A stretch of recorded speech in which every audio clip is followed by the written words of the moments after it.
Welcome into Foxborough Rush. George Bleccia here with Annabelle Hesselbeck. New episode of Rush to start your week. AB, how are we doing? I'm good. How are you? Doing good. I'm excited for this week. We're going to have a mix of everything. Drake Maye just got married, so we're going to be breaking down the wedding. Woo. Looked like it was fantastic. And then we'll be getting into position group battles, talking about the quarterback room, Josh Dobbs, his role, how we can help Drake Maye, what some rankings have for him, but also Bradyn Swinson. Could be the steal of the draft. He says he is, which he should. But also the reports like Mike Reese reported of ESPN saying how pleased the Patriots and the front office are with him. Plus, we'll get into mailbag and all that. But let's start with Drake Maye. I mean, you want to talk about pressure. There's leading up to the wedding day. I'm in the middle of planning myself, and it is everyday stress, stuff you'd never think you'd have to care about, flowers, all of that. For him, looking sharp in the tux. First off, congrats to him. Looked amazing. Gets his first ring, as you see that in the tweet. Drake Maye, quick turnaround. Engaged in January, married in June. It's a lot. It is a quick turnaround, but Anne looked gorgeous. It looked like a beautiful wedding. I know Hunter Henry and his wife were there, so it's cool to see, other Patriots supporting them. But you're right. Like, a wedding is, I haven't been through wedding planning. I'm just watching friends and family go through it myself, but it seems really stressful. What's, like, the most exciting part, though, for you in your upcoming wedding? Picking the food. Okay. Getting the tux figured out, getting that done by the tailor, like, all that's out of the way. I'm not even, like, there's, like, co-pilots in it. I'm not even a co-pilot.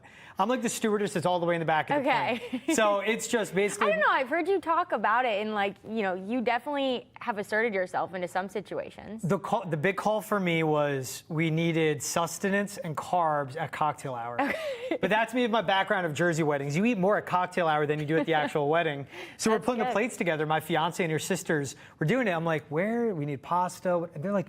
Who eats at cocktail hour? I'm like, me. Yeah. Like, if you want to drink, I will need food. Yeah. If you want to enjoy the reception, you have to get, basically the carbs in and the protein. So that was my big call. Everything else though was just my fiance of like this or this, and I'm like, which one do you like? And she'll say, you make a choice. I go with B. She picks A. I go, let's go with A. Yeah. So it's that encouragement. That's all that matters. Definitely. And I feel like with something like a wedding, you plan so much for it. There's so much stress leading up to it. And I'm sure Anne did a lot more of the planning than Drake did. But there's got to be that release. Oh, like now we get to like travel or do our honeymoon or whatever it is. And there's got to be that just release after it's all said and done. That, though, the relief I felt after proposing. I cannot imagine. Yes. So let me go reverse. The relief for my fiance will be my wife. After we get it done and we're enjoying the night, I think that's the most important thing. So it's like a mountain. It's like the proposal, and then I got to go back up for the wedding planning. We had an elaborate thing, but I proposed right around when the flu was going around Boston. So it blew up some plans of like a lot of family. Okay. Did it anyway. Best thing to happen, a blessing in disguise, because we did dinner just us after. That's the best. So to your point, though, that honeymoon has to feel good. I wonder if the playbook, the iPad, the Josh McDaniels playbook, travels with him. I bet you it does. I think this is a big year for Drake Maye. It's huge. Even though you have something exciting like getting married, Vrabel said himself, these 5 weeks are the most important weeks of the offseason. Yeah. So Drake Maye is taking that to heart. I'm looking forward to seeing any post wherever the honeymoon is. Let's say Amalfi Coast, right? And if it's a shot of Drake Maye, espresso on a balcony with a view, iPad in front of him going through the Josh McDaniels playbook. You're not going to be able to see what's on the iPad, no, that's for sure. They would block that out. They've been together, so there were the photos going around, too, since they were like 12, like middle school. So one thing we know, his fiance, now wife, like she understands it. She's probably all in just like him. I don't think she would mind an iPad with the Josh McDaniels playbook at the honeymoon. No, she's used to the football life. And she's probably excited, too, to be able to be up close and just in person for all of his games this season and to cheer him on in that role. I just can't imagine the turnaround they had. Like less than 6 months, maybe right around 6 months, actually, from the proposal to the planning and like the execution. That's absurd. How long did you have between the proposal and your wedding? So, not complicated, interesting story. We booked the venue before I proposed. Okay. We were out, it's international. We were on the trip last summer. She said, hey, can we look at it? I'm like, sure, it's a half hour from the city we were staying in. Like, why not? Walked through it. She's like, I love it. I'm like, you do? She goes, yeah. I go, all right, like, whatever you want to do. I just had to talk of like, this doesn't change my plan. Like I had an elaborate, like I said, for the proposal, a lot of moving parts, family coming from Lebanon. I had my plan, I stuck with it. But yeah, so we booked the venue. So, but no matter how, you could book it 5 years out. It's that year lead up. Yeah, that's a long lead up though. I'd be stressing. You could know the assignment at the end of the semester. You still cram it in at the end. Like unless you're like 1 percentile. I'm speaking for me. I'm sure you as a student, you had all your ducks in a row planning ahead. Me as a student, I would still wait a week before I cram in for the test or long paper. So shout out to them. Yeah, it's exciting stuff and excited to follow their career together now with the Patriots. Exactly. Just flourishing, just getting started here in New England. All right, so we'll talk football now. So You see that Drake Maye getting his first ring. Obviously, what Patriots fans hope is he'll bring another ring, another Lombardi to this area, and would be the 7th of franchise history one day. But for now, right now, he's just entering year 2 in the NFL. We've spoken about it in the past, but we're going to use like the bar here for the PFF rankings, naming him the 2nd best starting quarterback going into next season. Takes everything into account. With Drake Maye, I think his ability, he's going to be top 15, top 12. I wouldn't be shocked if he's top 10. I love his ability, and I love his environment now. Mainly with Josh McDaniels as a play caller, the offensive lines where I have my hesitancy.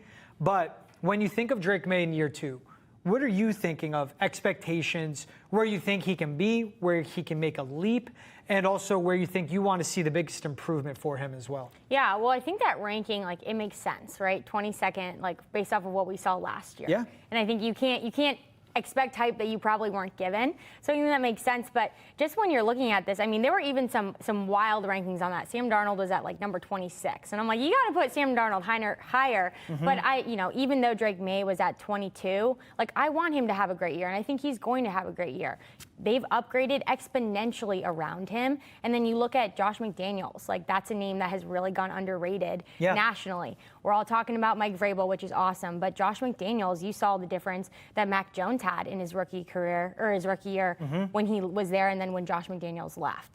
So I think for Drake Maye, you look at the coaching that's around him, and people are saying, oh, this might be a sophomore slump. I really don't think that's what it's going to be. I really think that when you look at the weapons and the coaching, Drake Maye is going to be able to jump that ladder and probably not be 22nd. We're talking next year. I think the big leap is what I'm expecting. Likewise, there's people that think of a sophomore slump.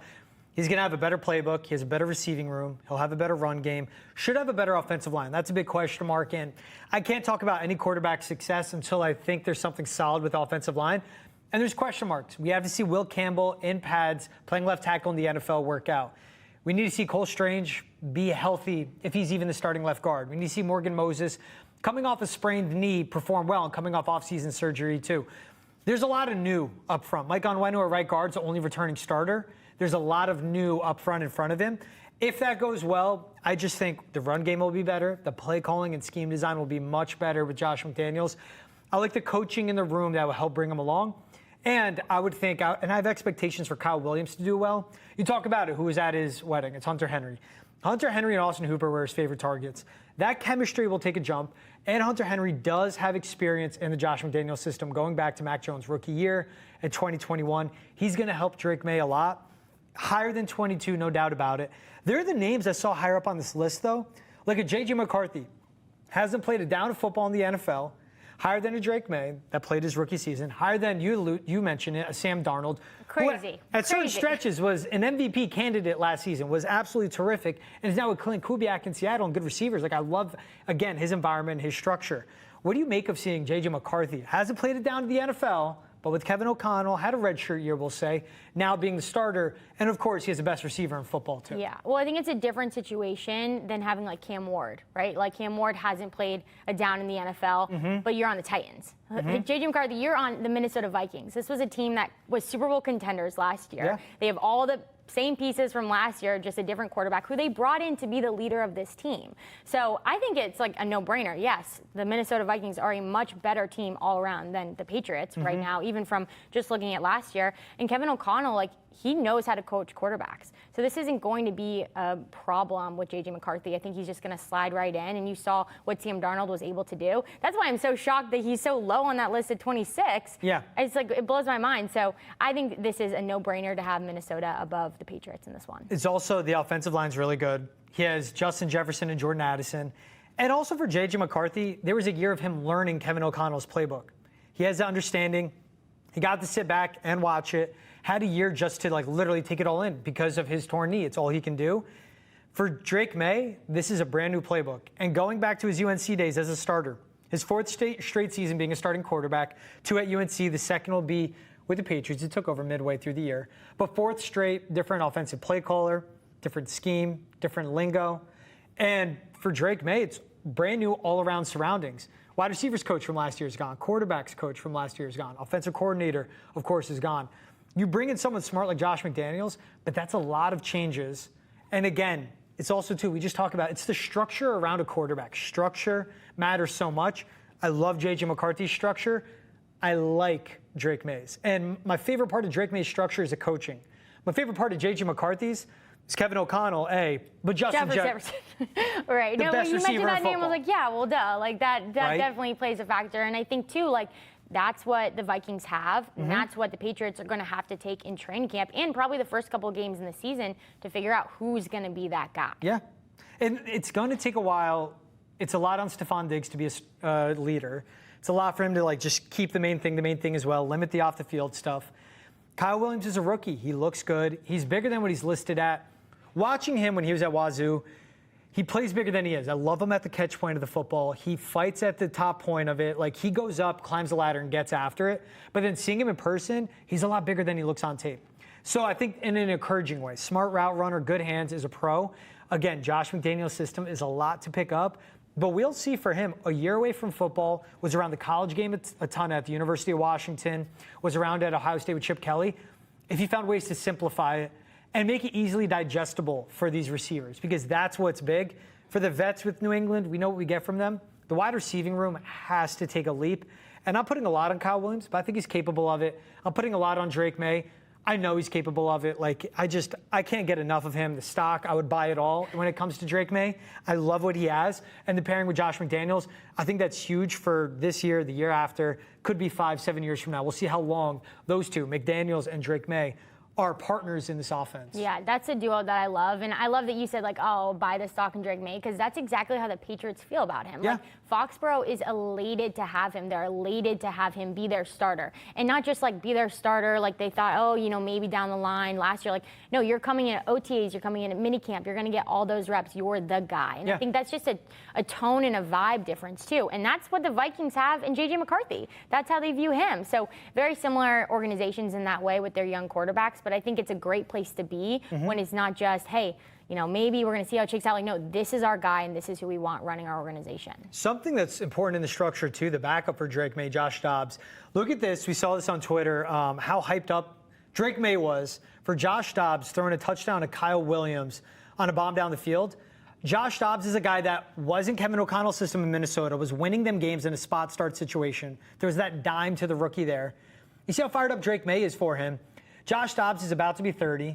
We know what he did with the Arizona Cardinals, where, again, spot starter for them, was keeping them in games, traded to Minnesota, winning them games, goes to San Fran this last season. So for the last 2 years, he's been in that West Coast offense. That's part of what Josh McDaniels is going to implement. Great backup quarterback. People will roll their eyes at that. But a backup quarterback, especially a vet like Josh Dobbs, that knows this system and the structure, knows how important the play action is, knows the intricacies, and honestly, is a vet, is a pro at this point. Like, started with the Steelers, Cardinals, Vikings, 49ers, now New England. That's so important for a young QB like Drake Maye to help him come along. Underrated acquisition. And I'm not saying you have to go crazy, and that's going to be the make or break difference for Drake Maye having a great year. But that's going to be part of why he will be so good. If he has a good second year, again, the coaching staff, it's Josh McDaniels, it's Ashton Grant, it's Riley Larkin coming from Ohio State, but it's Josh Dobbs being that guy that helps support Drake Maye. Yeah, and he's had a crazy amount of experience. You know, you just listed it all, and I think that's, like, so key for Drake Maye. It doesn't have to be this household name, you know, even though Josh Dobbs, you know, has been around the league for a long time. He has so many experiences. You're working with different coaches, and even when you can bring in, you know, he's also worked with Vrabel in Tennessee. Yeah. So, like, that, he's going to understand Vrabel. Hey, here's what he loves. Here's what you probably shouldn't do. Here's the way to study the playbook. Like, all these different reasons and ways that he can help Drake Maye in his own process, right? And Drake Maye even talked about how Jacoby Brissett helped him last year, just with that small relationship. Hey, how do you be a quarterback for the New England Patriots? How do you handle competition in the quarterback room, right? Like, let's not make it awkward. Like, this is how it is, and, you know, keeping the vibe good. So I think there are so many ways, like, tangible and intangible. And, you know, Josh Dobbs is also a very smart guy. I think he was, like, working for NASA at one point as a 4.0 while he was at Tennessee. Like, really incredibly impressive guy on the intelligent, you know, side of that. But I think he can learn from, or he can teach Drake Maye so many more things than just, you know, human skills. It's also a part of when you bring in a Josh Dobbs, if Drake Maye was to go down, miss any time, that's a guy that is athletic, has a good arm, and again, knows his system, where the offense shouldn't miss a beat. Would the ceiling be the same? No. but the floor would be just as high. And I think that's important with the backup quarterback too. Because Jacoby Brissett has experience with Josh McDaniels, but Jacoby Brissett and Drake Maye are complete opposite type of skill sets, everything when it comes to playing the position, where Josh Dobbs is more similar to a Drake Maye. So this is good for the team, really good for Drake Maye.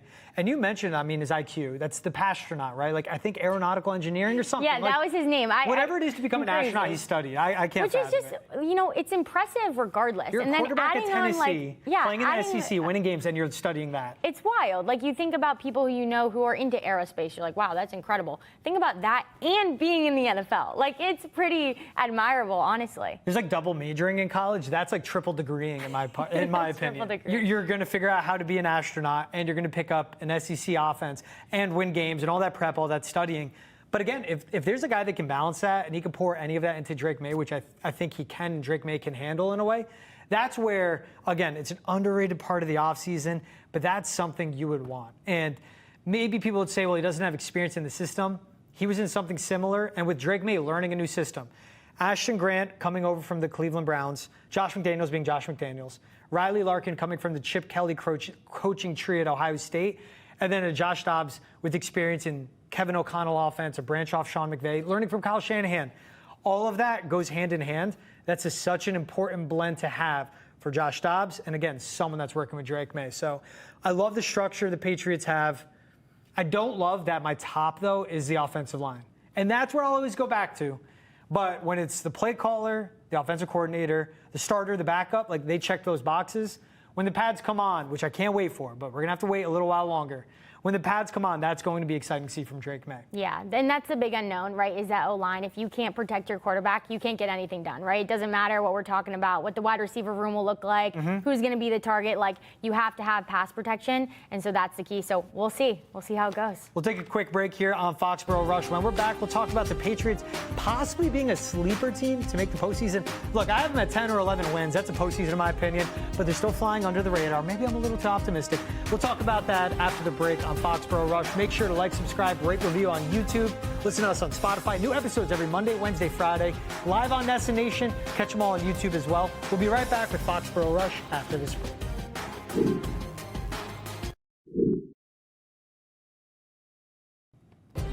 Welcome back to Foxborough Rush. Could the Patriots be a sleeper team to sneak into the playoffs? You see that tweet from Sleeper NFL. I mean, showing the key guys and all of that, the key players. There's Will Campbell, Christian Gonzalez. Obviously, we just talked about Drake Maye.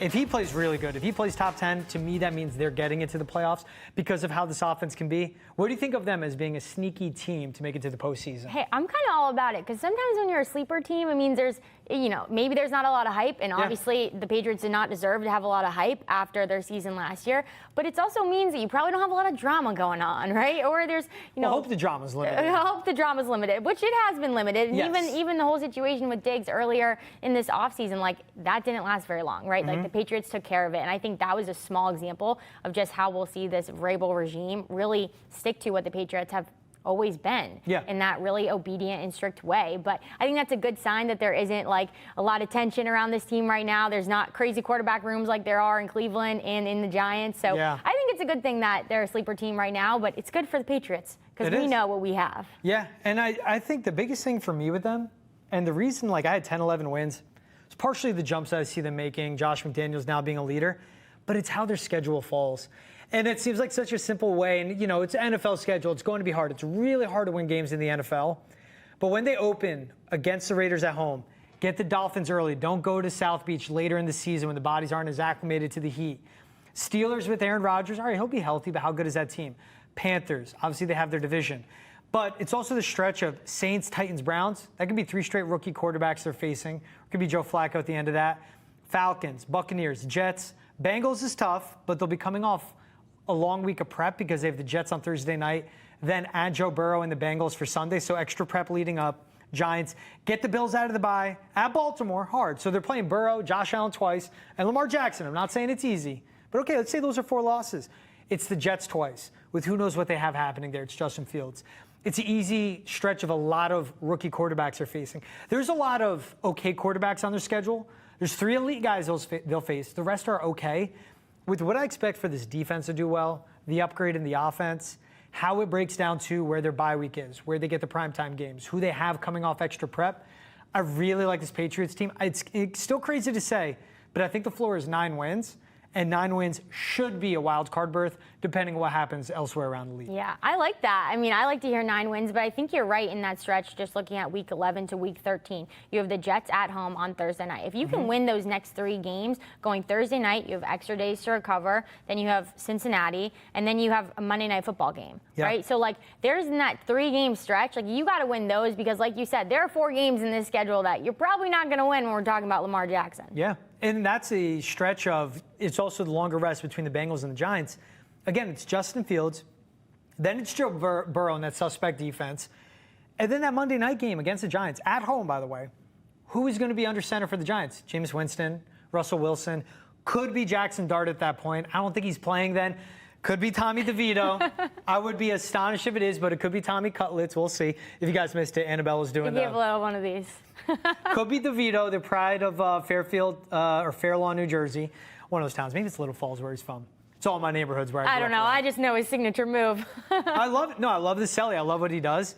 It's the stretch of this schedule. And then as we talked about the offense, and we'll talk about the defense and Bradyn Swinson later in the show, it's this defense with Terrell Williams, 2 really good corners, a deep safeties room, a good pass rush should be, the addition of Milton Williams, Christian Barmore returning, a good linebacker in Robert Spillane, and it's Mike Vrabel, where we've seen no matter how bad the offense was, outside of last season, it's been a top 10, top 5 defense for the Patriots. I think they get back to that way, and that's like the simple way to put it and start with it. Defense plays well, and this offense should be able to support them being in rock fights and close games, 1-possession games. That's why you bring in a Mike Vrabel, because you win those games. Yeah, and I think we talked about this last week. Like in the beginning of the season, who are we expecting to step up? It's going to be the defense, right? Yeah. And then you're hoping that towards the second half of that season, when you get into week 11, week 13, week 12, week 13, when you really need to win those games, those 3 straight winnable games, that's when your offense needs to step up, and you're hoping that the chemistry clicks. Yeah, and I think that's when it will be. Again, if this offensive line, say they go with the guys that they have breaking with the first-line offense at camp, if that carries over into the regular season, you just need good. The offensive line was so bad last season, and it was part of injuries. It was part of guys leaving the team, like a Chuks Okorafor after week 2, just literally just leaving the team, not showing up after they paid him to be a swing tackle and be a left tackle in the NFL. If the offensive line can be good, if Ramondre Stevenson can be good, that opens up the offense for Travion Henderson, who's a home run hitting back. If Kyle Williams can make an impact as a rookie, they don't need an alpha receiver. They don't need that bell cow back. It's just like parts of the whole creating the sum. And if all of that falls together with the offensive line, with the skill guys on the offense, and Drake Maye and Josh McDaniels putting out a good offense, with what this defense is capable of, that to me, with the schedule, again, an easy schedule is what they have. That all leads into them having success. Yeah, well, and all 5 guys on the O-line have to do their job, right? There can't be 4. Like, there can't be a weak link. And so I think that's a huge question, too, for this offensive line is, like, can they all play as a unit? Can they all get on the same page? Because if you don't have that, then, like, what's the point, right? Because defenses are going to target you in those weak areas. Yeah, and I think when you look at the wild card teams possibly across the AFC, Bengals, Chargers, Steelers, Broncos, could be the Ravens, depending how that division falls together. Same thing of, I don't think it would be, but could be the Chiefs. You never know. Like, the Chargers, again, continue to build under Jim Harbaugh. They could be good and make a challenge for the AFC. And the Broncos with that defense got better. And Sean Payton, year 2 with the Bo Nix. So there could be a lot of steps taken forward with all of those teams, with all those divisions.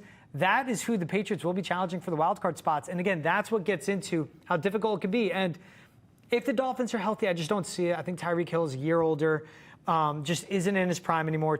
Tua Tagovailoa, we haven't seen it. The Bills will be the Bills, but it's how logjam the AFC can be. It's also the Patriots taking care of their business, but can they outlast the Bengals? Can they outlast the Chargers, have a better record than them?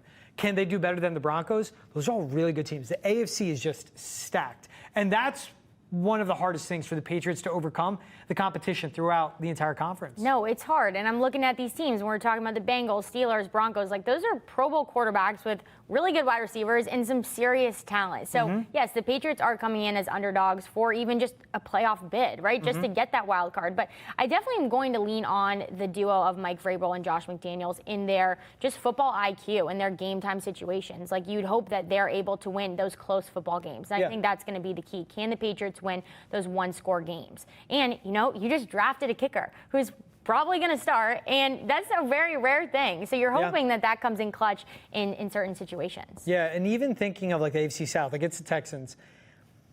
The Jaguars could be the biggest wild card team, literally, of them all. Hey, you never know. They got a lot of new hot things there. They have Travis Hunter, who should be fantastic on that defense. The offensive line they invested in, I want to see it get better. I think Trevor Lawrence is still really good.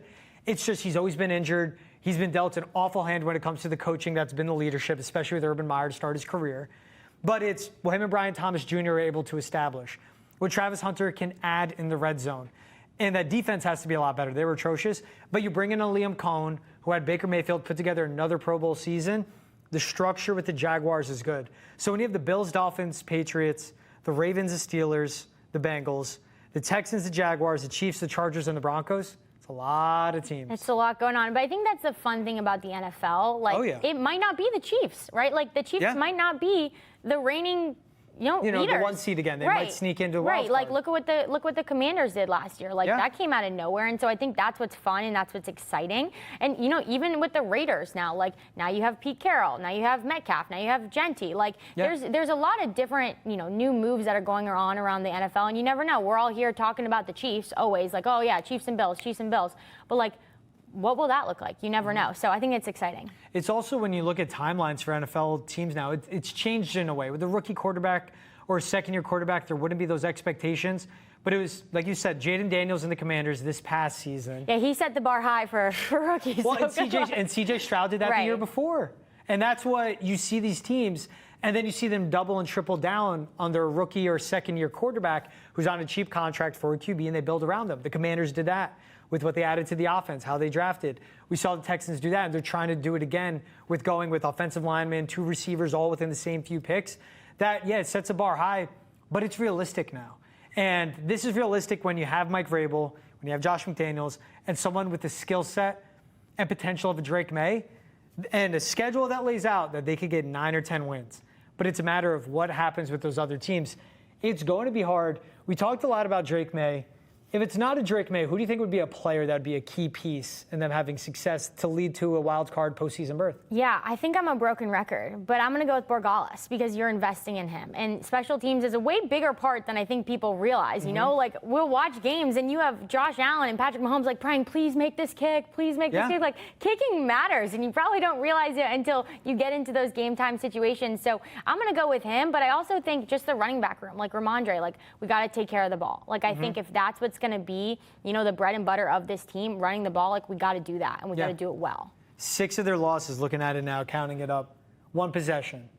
And we see a couple 3-point losses. Remember their home overtime loss against the Seahawks in week 2 last season. Remember them losing 24-21 at Buffalo on the road too. And this is what it comes down to. Like, and the kicker plays such an important role, of course.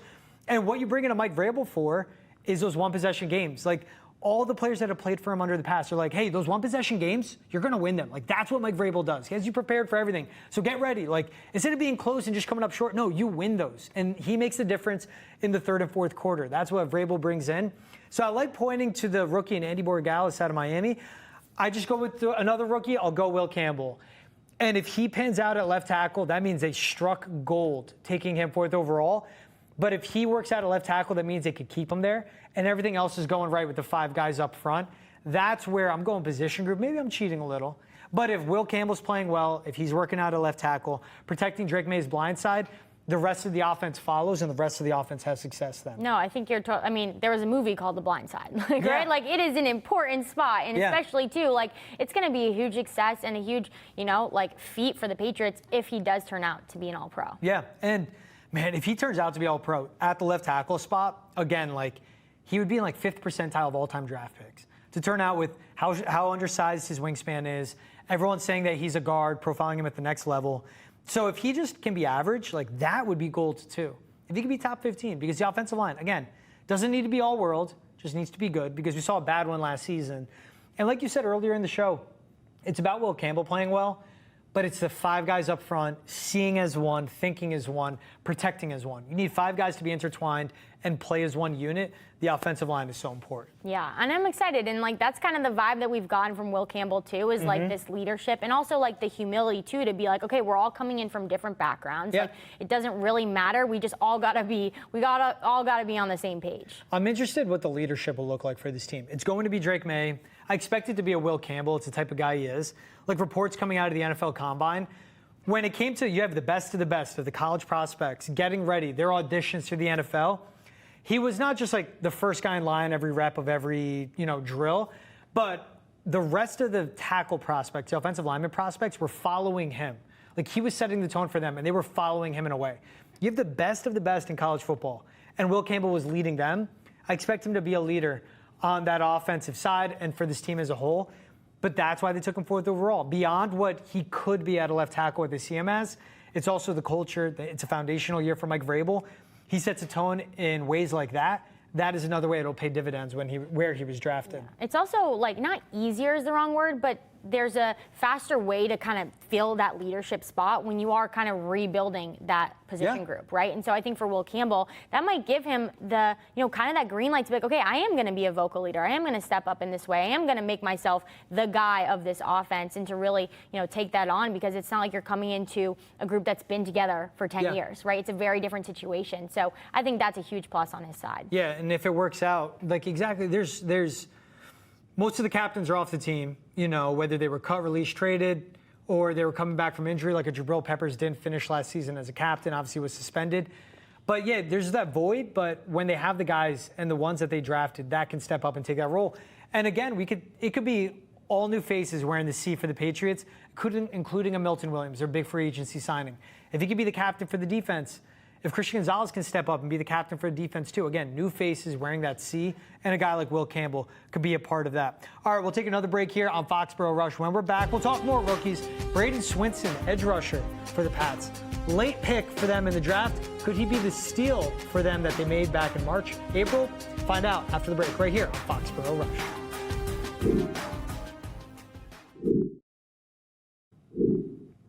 Welcome back to Foxborough Rush. See the tweet on your screen from PFF College.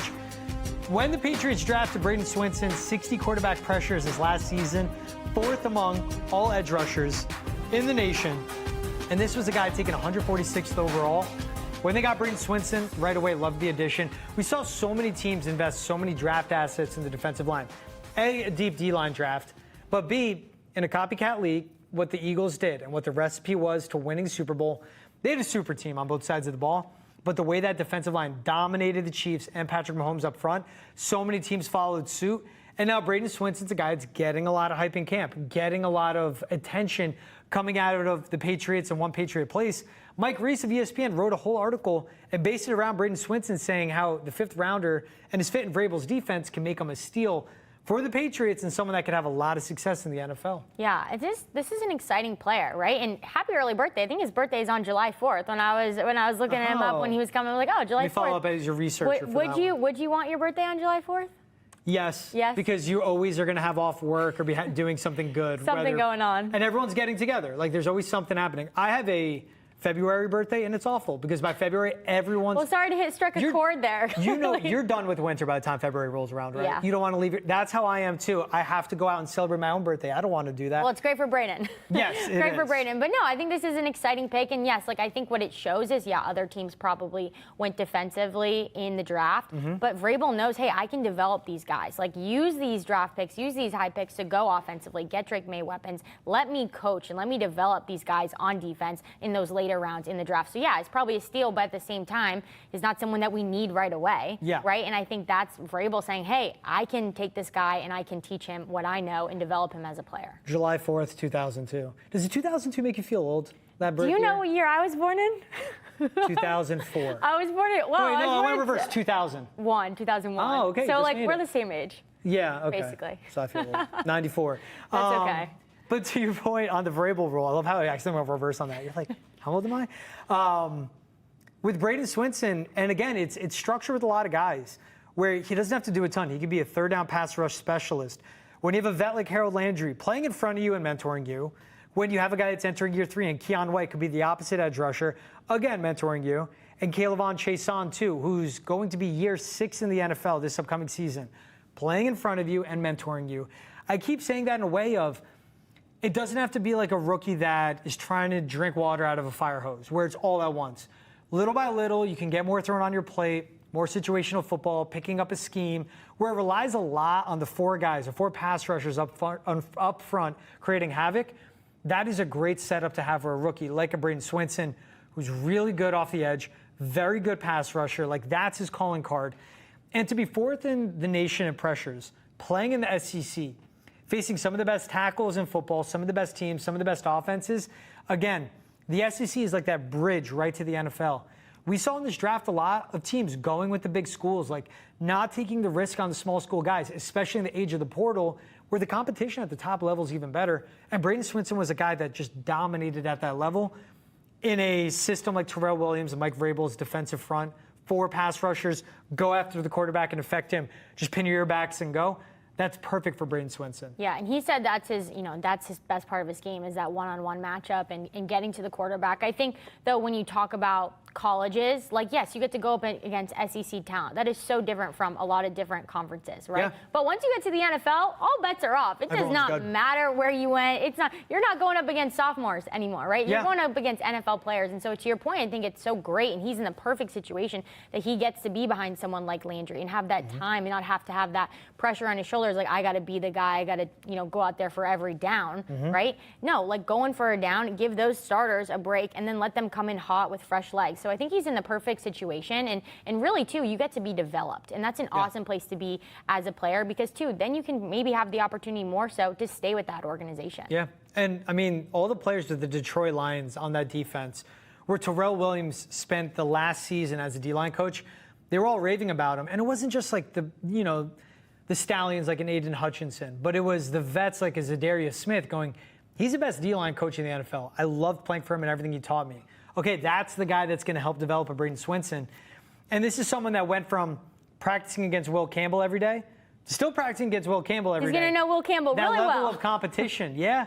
And then opposite on that, and adding to it, taking on a vet like a Morgan Moses, taking on guys that have been around the NFL. When you have good players in practice going against these guys every day, that's what makes them better on Sundays, too. Yeah, there are a lot of players who get drafted in the 5th, 6th rounds, right, that aren't starters immediately. They aren't names of this organization immediately, but become guys later, like Rob Nikovich, right? Like, there are guys that will have great careers down the line that just probably aren't as seen. You're kind of in that unknown season of your life for, 1 or 2 years. Yeah. That can really turn out really well. And so I think it's not to fret. Like, yes, you might be a steal, but no one needs to know about you for a little bit, and it could be a good thing. This was from the LSU defensive coordinator, Blake Baker, saying that Patriots defensive end Bradyn Swinson will benefit lining up against Will Campbell. He responds well to being challenged and tough coaching, and having Will there should help from a little bit of a comfort factor. So I love that. It's a competition. It's a challenge. Comfort factor. Comfort factor of this is a guy that I was going against every day, gutting it through SEC practices, LSU practices, now with me in the NFL.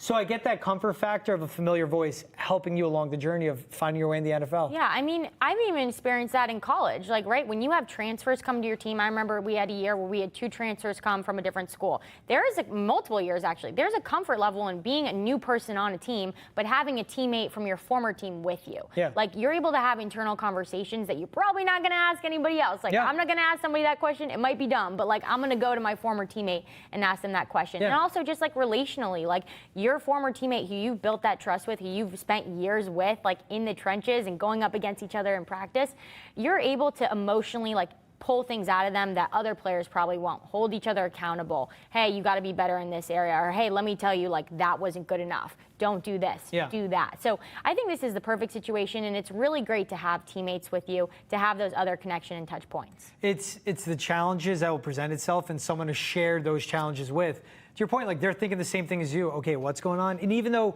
Will Campbell's on the other side of the ball, he's picking up that offense. He's learning stuff that what makes NFL offensive tackles succeed. Pass it down to Bradyn Swinson, who learns, counters to those moves, the line games that'll help him as an edge rusher be so successful. And with this defensive scheme, I keep going back to it, but it's going to be 4 down defensive linemen.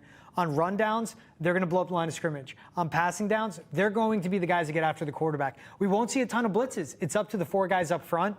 If Bradyn Swinson can be good and a contributor, and you constantly have fresh legs out there for your defensive line, and he's a guy that's a contributor, 50, 60%, 70% of snaps, especially on the pass rush, helps out the entire defense. They're playing man. They're going to throw off the timing, but you have to get to the quarterback eventually because the cornerbacks can only cover these receivers for so long in man. The pass rush has to get there. A guy like Bradyn Swinson is going to be pivotal for that. Totally, especially too when you're shrinking his, the size of what he has to do on the field and in game, right? Hey, you only got to go in on this down, right? And that just as an athlete, especially when you're coming into a new team, that is so helpful. Like you got to focus on one thing. You're not worried about, okay, I got to play this entire drive. Like I just got to go in on this down and then I got to have a reset. Yeah. Like I think the job and the task here, he's in a perfect spot. That's important to point out too. Exactly. Like it's not only easing him in, but you're not asking for a full game plan from him. You're not asking for rundown situations. Just pass rushing. Still has to be smart. Still has to know the assignment, where everyone's going to be. Understand the line games, stunts, blitzes, whatever may be accompanied with him rushing the passer.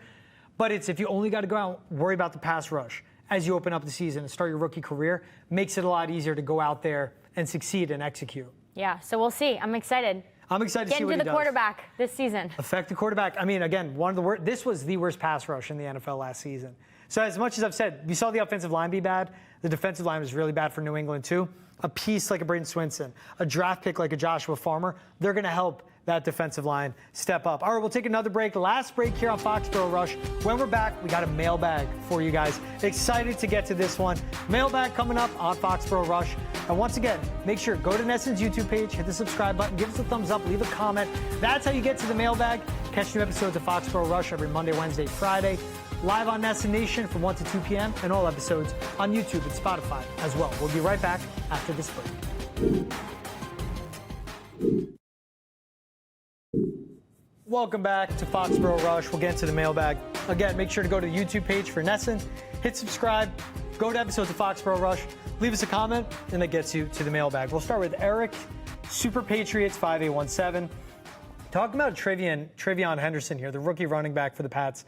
I think Henderson is here for the James White role, except he's a souped-up version of James White with more speed. Not a big guy. It'll be running back by committee. If Ramondre Stevenson is not the early down back because fumbling issues or injury, it will be Antonio Gibson.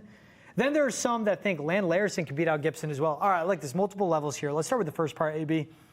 Trevion Henderson being in the James White role, but he's a souped-up version of James White. Perfect way to put it. Really good route runner, good pass catching ability, good in pass pro. Will be that third down back, bigger, faster, stronger.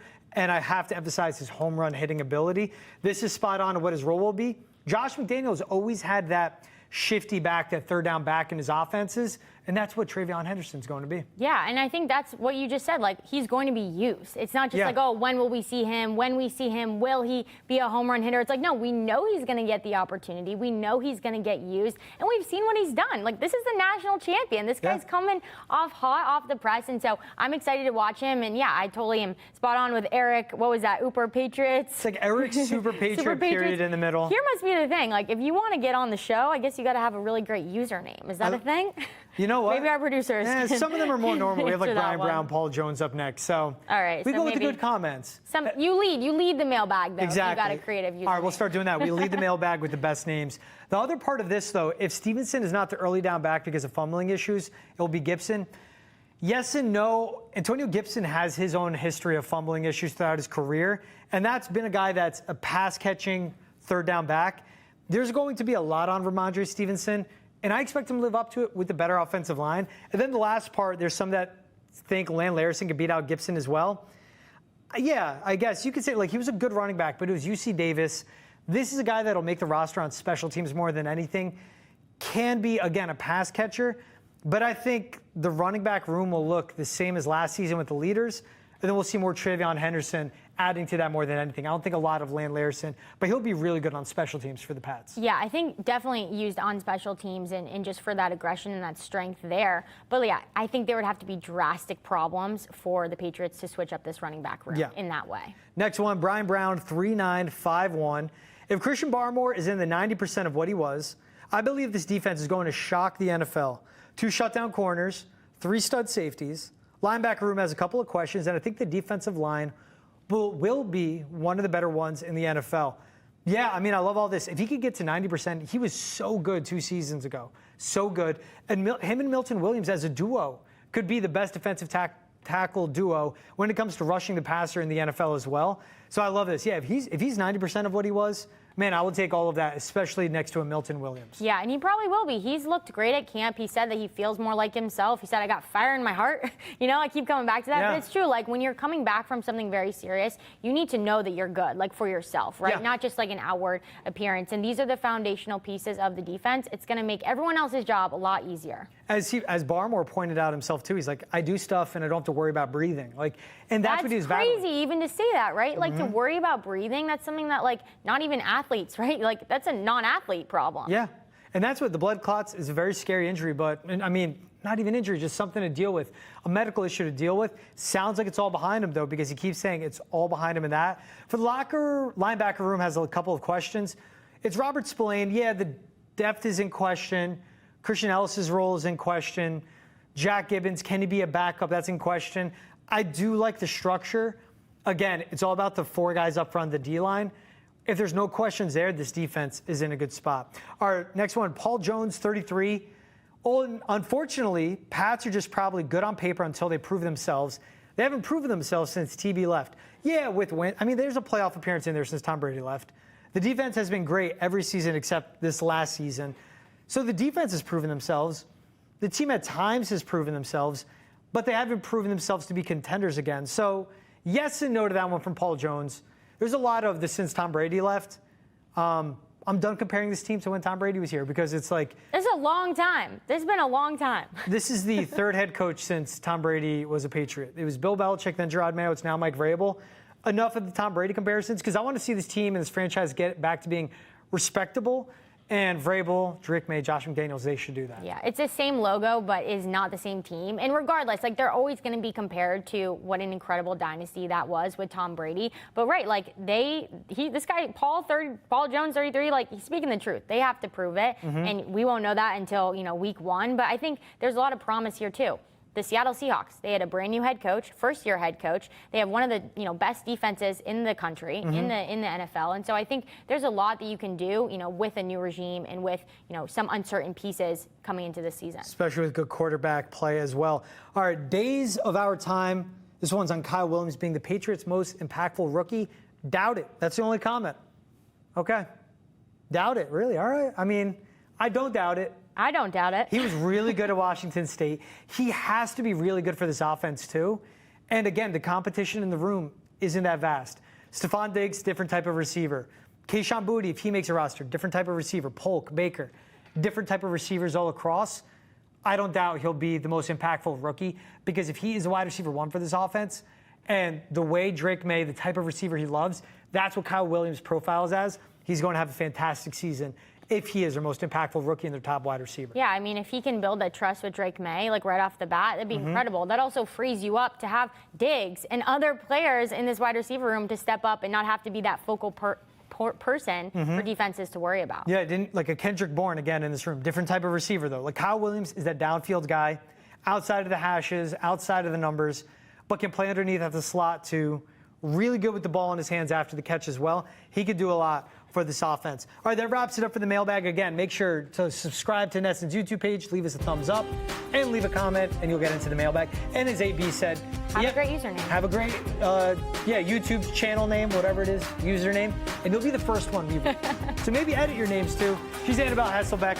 I'm George Blechy. This is Foxborough Rush. New episodes every Monday, Wednesday, Friday, 1 to 2 p.m. airing live on Nesson Nation. Find that fast channel on your TVs and catch all episodes on YouTube as well. For AB and GB, we'll see you guys next time. Have a good one, everyone.